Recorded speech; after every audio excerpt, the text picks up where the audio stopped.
Have you ever heard the wolf cry to the blue corn moon? Or ask the grinning bobcat why he grins? Well, have you? It's kind of a question. There is a hell in New Orleans. They call it rising sun.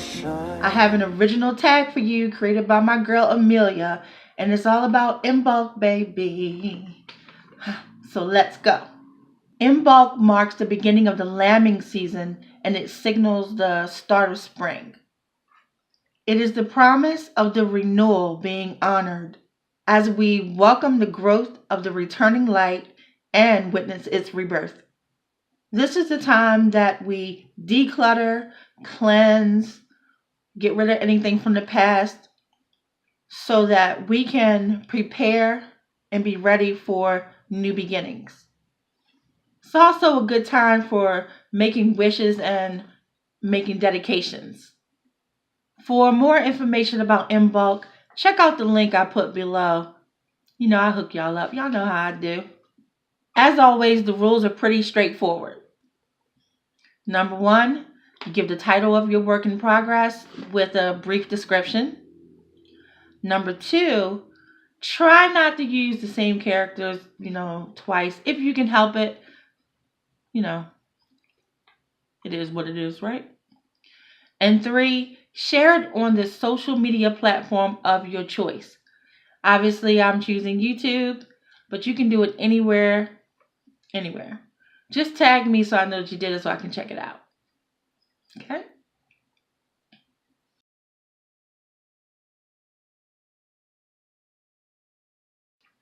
Moving right along, there are 13 questions.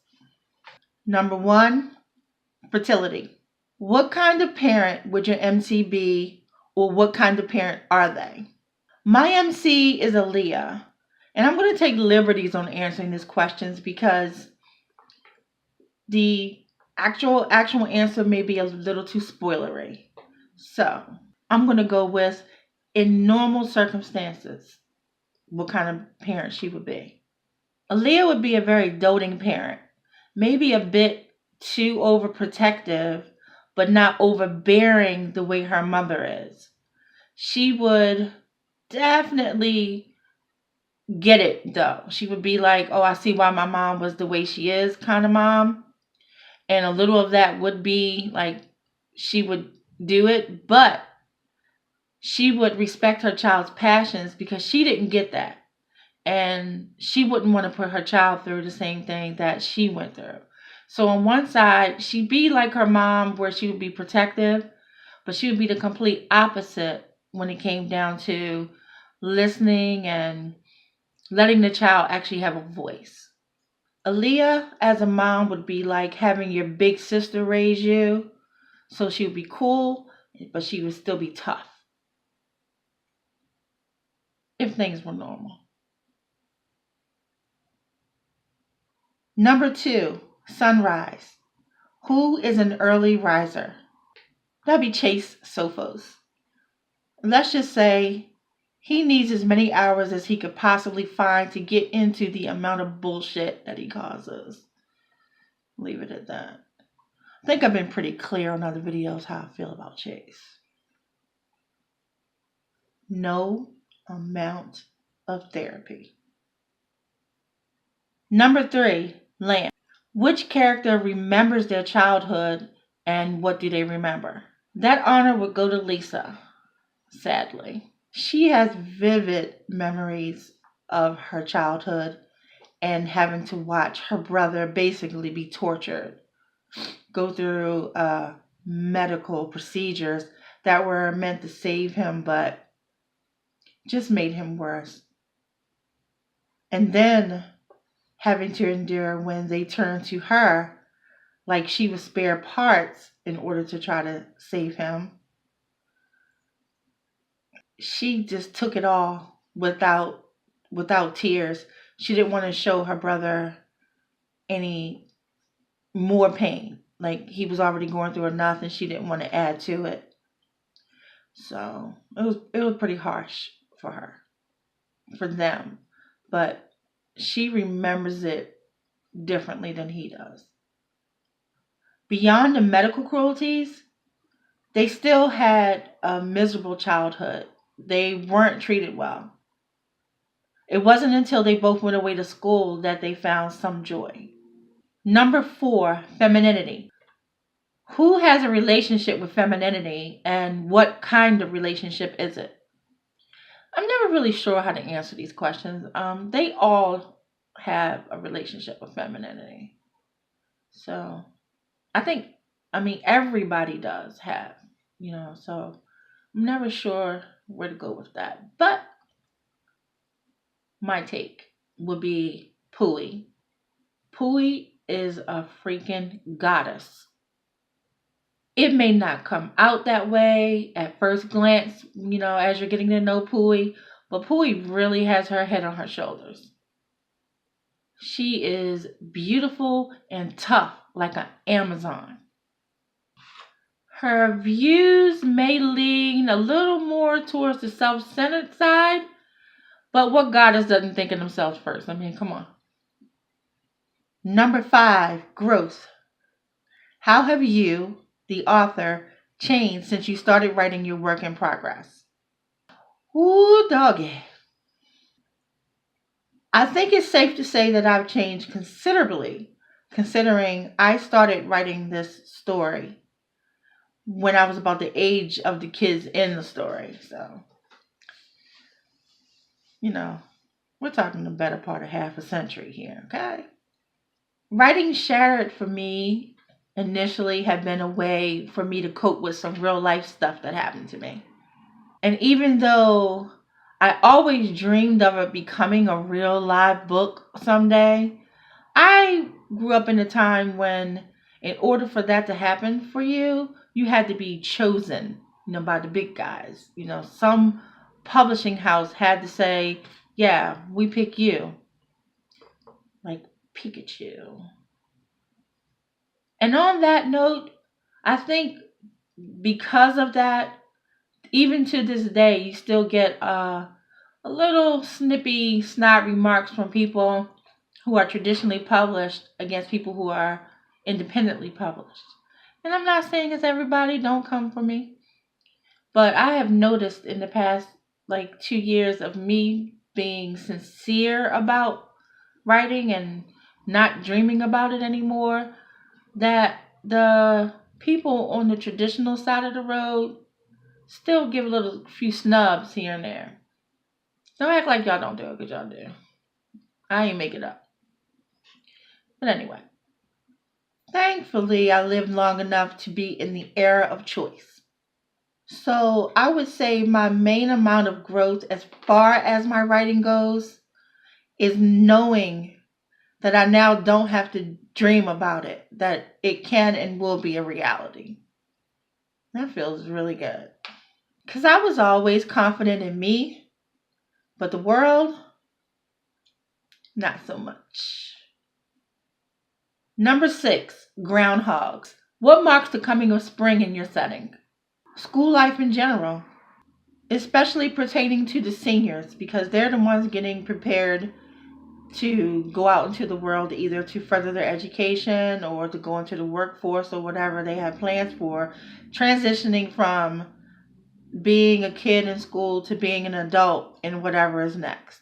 You have them just prepping themselves for whatever is going to be coming next for them. And yeah, it's spring. And you're talking about hormonal kids, who are in adult bodies. So libidos are heightened as well. Not that they weren't already, but let's be real, they're teenagers, so yeah, it's in the air.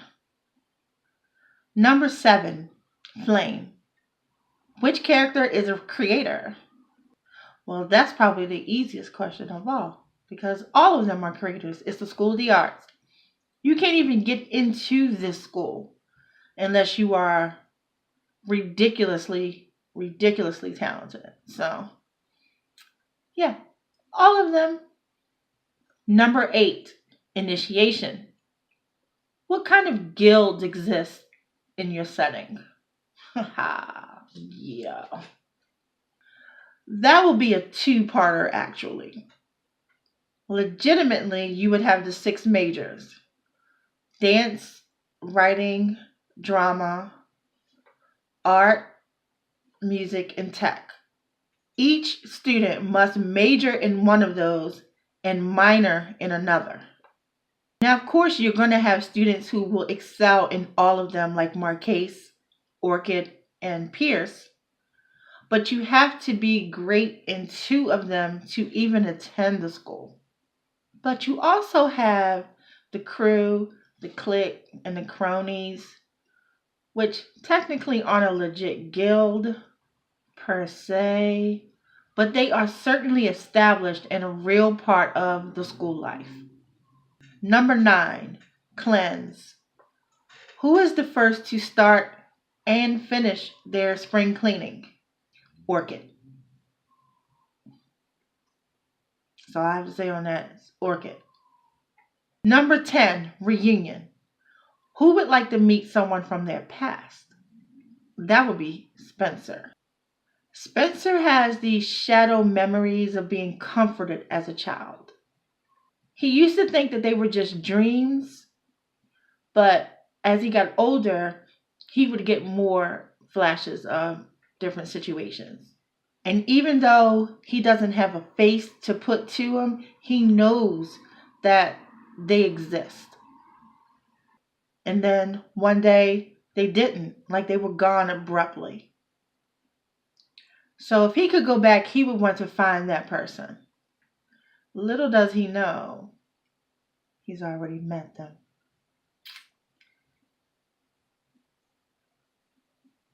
Number 11, purity. Who is genuinely a good person? That would be Pierce Sophos. The Sophos clan in general are just really good people, minus that one that we talked about earlier, who basically just needs to be locked away somewhere in a dark place alone. But I digress. Pierce is too forgiving for the company that he keeps. That's probably the best way to put it. He is really a good guy. And even though he does see fault in people, he's not blind. He just refuses to continually punish people for them. It's just how he and his siblings were raised. We all come here with faults where none of us are perfect. The thing with Pierce is he just truly takes that to heart. And it's not that things don't affect him or hurt him. He won't dwell in a failing or a mistake. He is compassionate to a fault. And I mean fault. Number 12, candlelight. Who would fill the room with candles or fairy lights? Second easiest answer, that would be Dar.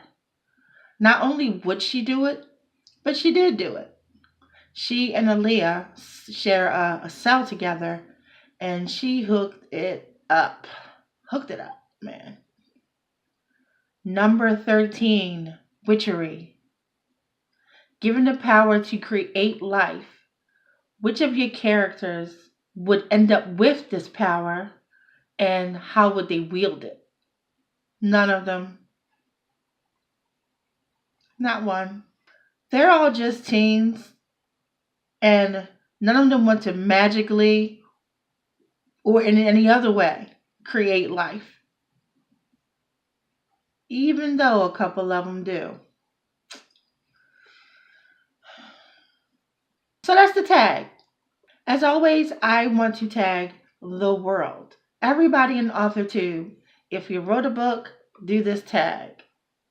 I also tagged a few other people, so check them out below. Don't forget, if you do this tag, hit me up and let me know so I can check you out. And until next time, you know what to do.